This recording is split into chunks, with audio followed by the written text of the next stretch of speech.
And finally, sectarian tensions have erupted once again in Syria as fierce clashes between the Druze community and the Islamist-led government spiraled into full-scale violence. Triggered by the abduction of a Druze merchant in Suweida, the unrest has killed nearly 600 people since last Sunday. Now, adding to the crisis, Israel has launched a series of military strikes claiming to protect the Druze minority. But that action has drawn condemnation from Arab nations and the United Nations. In our next report, we explain who the Druze actually are and why this little-known community is suddenly at the center of Syria's latest crisis.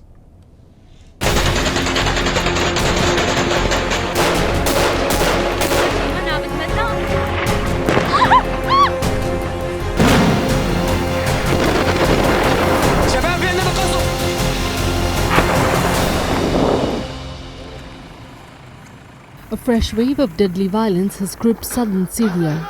The conflict involves the Druze, a religious minority clashing with the new Islamist-led government in Damascus, and the spark, the abduction of a Druze merchant on 13th July. The result, days of bloody fighting, nearly 600 deaths in Suweida, and Israeli airstrikes.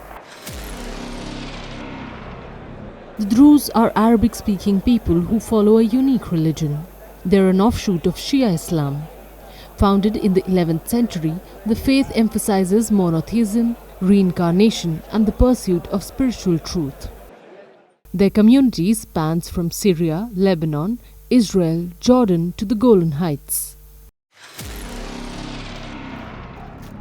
For much of Syria's civil war, the Druze avoided direct confrontation with Damascus. But since Bashar al-Assad's fall in December 2024, tensions have risen.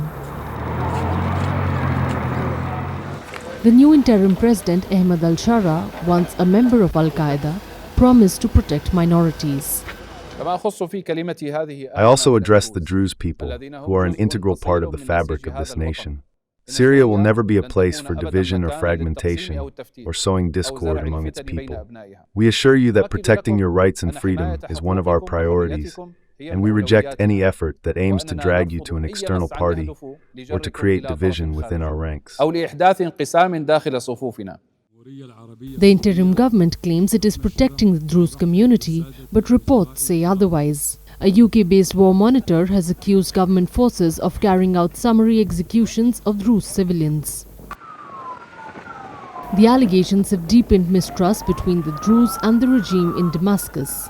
The Druze groups fear that Islamist dominance and forced conscription could increase control over their communities. In fact, clashes have erupted in Syria as the government tries to assert authority in Suweida.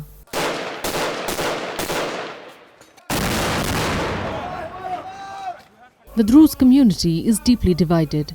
Some leaders urge cooperation with Damascus. Others, like Hikmat al-Hajari, who's the spiritual leader of the Druze community, have called for resistance and have appealed to Israel and global powers for help. But not all of the Druze community supports these calls. Lebanon's top Druze leader, Walid Jumblat, has warned against relying on Israel, accusing it of exploiting sectarian rifts. This is part of Israel's conspiracy. Israel uses some Druze to stir unrest in Syria under the guise of protection. Israel protects no one. It exploits everyone to serve its interests and threaten the security of Arab states. Israel says it is stepping in to protect Druze civilians. On 15th July, it launched airstrikes in Suweida.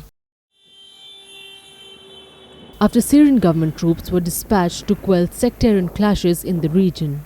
And a day later, it hit Syria's Ministry of Defense in Damascus and launched strikes near the presidential palace.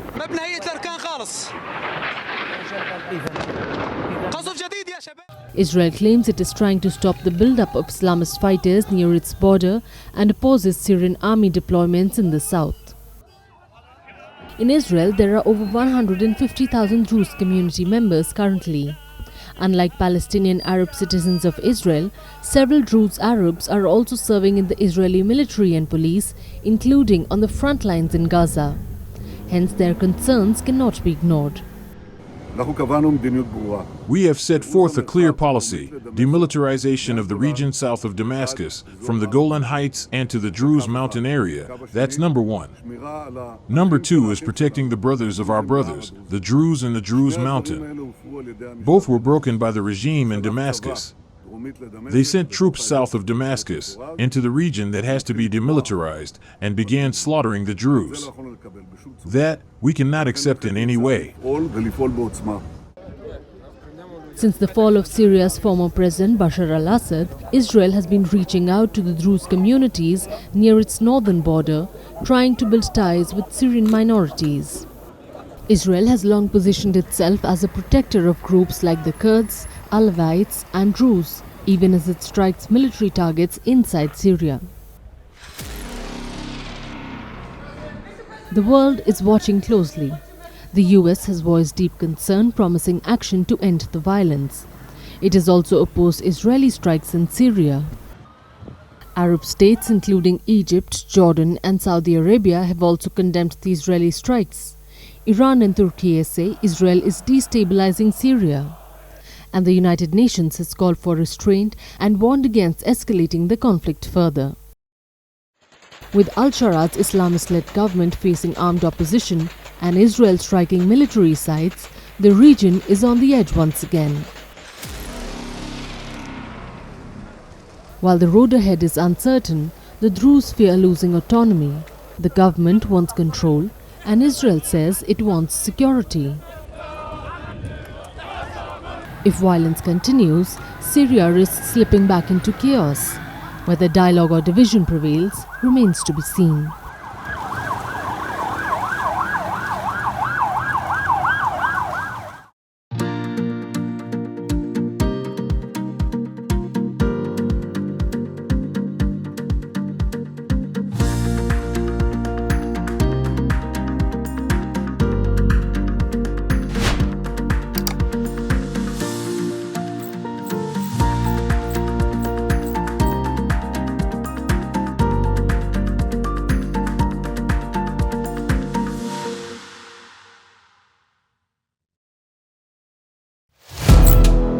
Firstpost now available in 9 languages on YouTube.